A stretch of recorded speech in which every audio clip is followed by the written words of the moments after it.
It is absurd that you believe it is okay to only send a couple of $100s to dad for your child. Imagine earning hundreds of thousands of dollars as an influencer and then claiming $200 in child support. Meet Karen, a social media celebrity who married Stephen Foster before walking away and leaving him to raise their kid alone. Why?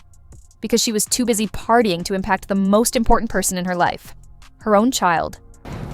Okay, Mr. Foster, you brought this case before the court. What's going on? Well, what's happening is this.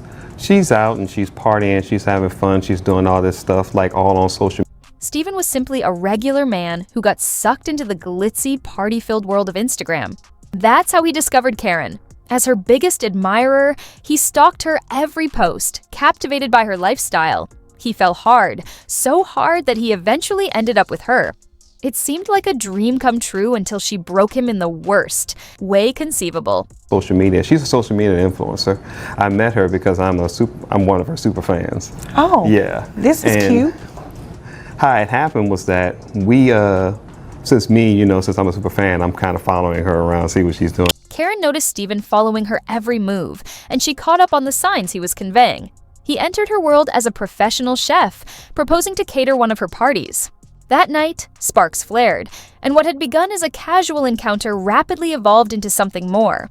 They kept seeing one other and eventually had a kid together. Stephen felt he had found the jackpot, but in truth, he had stepped right into a trap he had not anticipated. What appeared like an ideal relationship quickly crumbled, becoming the worst nightmare of his life. We have one child together, and she's not really doing the things that she's supposed to do as a mother. Pretty much, The judge was interested in learning more about Stephen's tale. After all, how does a superfan, a regular guy, end up? With his favorite influencer? Something was not adding up. So Stephen guided the court through his history, recalling how much he liked Karen, how their relationship developed, and how their unmistakable chemistry resulted in the birth of their kid. However, appreciation alone cannot explain the subsequent events. I brought her here today just to let's say, hey, you gotta step up your game. You gotta do something, help out this child, because I can't be the only supporter if you're here. Poor man. You could still see the spark and adoration in his eyes. Despite how horribly she had treated him, the superfan was still there, clinging on. The weirdest aspect is that Stephen never intended to be with her. He only wanted to develop contacts and expand his catering business by working at her gatherings. But fate had different intentions. The judge then turned to him, asking if he had anything further to say. When he convinced her that he was finished, she turned her attention to Karen, eager to hear her side of the tale. I'm a little bit more interested in the background. How you became a super fan. I mean, I don't need all the details about, how the child was conceived. I'm just interested to see how that. Isn't this crazy? How do you react to pure sarcasm while sitting in court? Karen's attitude reflected her fixation with popularity. The judge wasn't holding back. You send him child support? Is it only $200 per month? You spend more than that on alcohol every night. And Karen's finest defense? Brace yourself. Stephen didn't even wait for her to finish before interjecting. Who are you trying to fool here? What's with the irony? Instead of feeling humiliated, she sought to turn it on him. He used to party with me all the time, she said, but Stephen shut it down quickly. Girl, I was catering your parties, not enjoying them.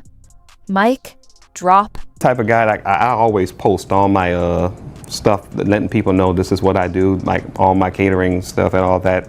But when it comes to her, I know that she does all this stuff, and I know she's a big influencer, and she pretty much puts everything out there. She's really.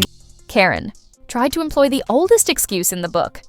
But he makes money too. But the court wouldn't have it. That's not the issue here. Then she turned to Karen and said, "How much are you making?" What was her answer? Absolutely fantastic. The entire courtroom became quiet. And if that wasn't enough, Karen had the nerve to say she wanted full custody. The same Karen who went away to pursue her party lifestyle. The irony was unbelievable. She can do that. She has that. But so that's what I did. I actually reached out to her in that way, and that's how I got. Karen tried to use the oldest excuse in the book. But he makes money too.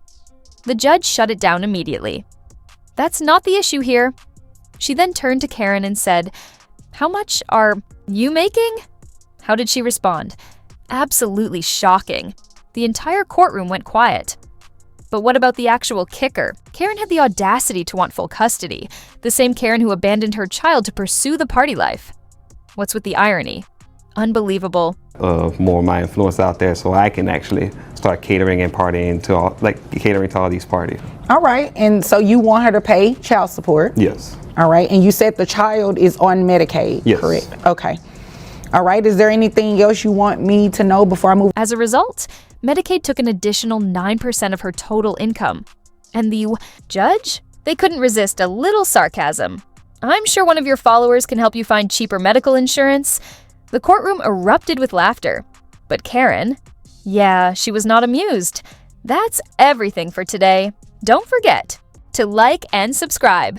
Your support allows us to continue bringing you the most incredible examples. See you at the next one.